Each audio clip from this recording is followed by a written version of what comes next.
Boy, deal 47 all day for real AMP and popping up as much rugby league information as possible. Continuing on with the first games by every team series, right now up to the Newcastle Rebels. Not the Newcastle Knights, the Newcastle Rebels.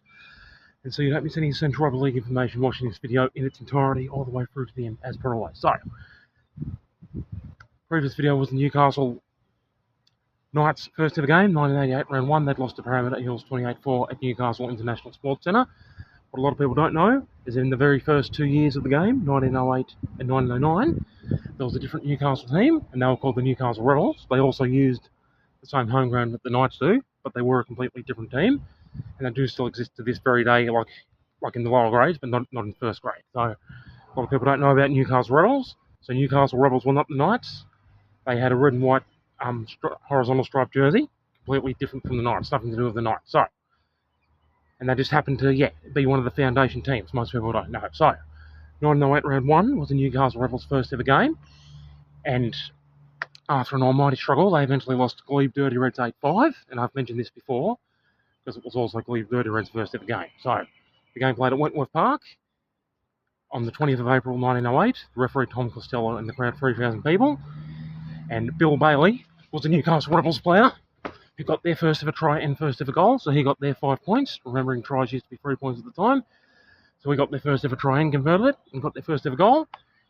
But for Glebe, they had a try by C. Davis and they had a goal by Peter Moir. That was 5 points for them. And eventually, like I said in Glebe's video, Glebe Dirty Reds player Augustus Venice, he eventually got the match-winning try for Glebe to win 8-5. So,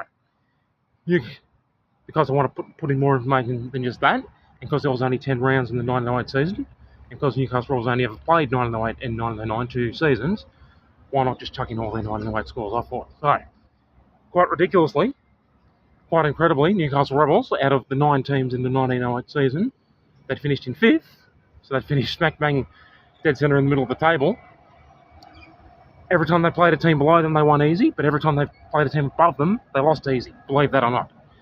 So, the finals were the top 4 teams, and they finished in 5th with 10 competition points, because they had 4 wins, 5 losses, and 1 bye. The 4th place team was Norths, and they had 14 competition points. So Norths definitely a lot better than them. It wasn't a matter of Newcastle just missing the finals. It was a matter of, they just couldn't stand up against the teams above them. So the teams above them were South, East, Glebe, and Norths, and Newcastle couldn't beat any of them. But the teams below them, Newtown, Balmain, West, and Cumberland, they beat, comfortably. I find absolutely ridiculous. I find that quite incredulous. To be brutally honest. So, Newcastle Rebels in 1908, 4 wins, 5 losses and 1 draw from their 10 games.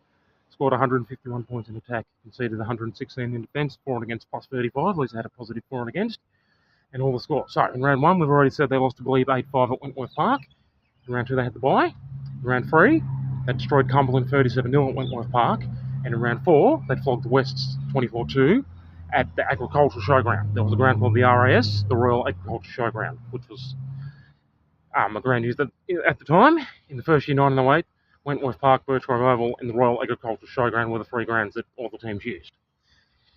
So like I said, they beat Cumberland easily and beat West easily, the bottom 2 teams, but then in round 5 against Norths, they went down 21 points to 9 to Norths at Birchgrove Oval, couldn't stand up. In round 6, they beat Newtown, a team below them, 17-8 at Birchgrove Oval. In round 7, this time they lost to South 30-11 at the Royal Agricultural Showground. The team above them couldn't beat them. In round 8, a team below them, they beat Balmain easily 28-5 at Birchgrove Oval. And then in round 9 and round 10, they had to play the best 2 teams, East and South, and they lost both again. So in round 9, they'd gone down to East 34-17 at the Agricultural Showground. And in round 10, they'd lost to South for the second time in the season, 8 points to 3, this time at Wentworth Park. So there you go. Newcastle Rebels' first ever game, 1908 round 1, in the first ever round of Rugby League in Australia ever. They lost to Glebe Dirty Reds 8-5, and they eventually beat all the teams below them, but couldn't beat any of the teams above them. Therefore, finished smack bang 5th out of the 9 teams in the competition. So, makes perfect sense. So there you go. Now, what I'm also going to do is the next video, even though it's not the first game by every team, because I just said that Newcastle Rebels only ever played the 2 seasons, and because we just did all the 1908 scores, next video is going to be Newcastle Rebels 1909 scores, because they did in fact go a bit better and make the finals in their second and final year, 1909. So there you go. Thank you so much for watching all the way through to the end as per requested, so you didn't miss any imperative rugby league information. And thank you so much for popping off that bone-crunching, brutal support all day, your boy all day, out in this bitch for real, deal 47, AM, PM, toodaloo.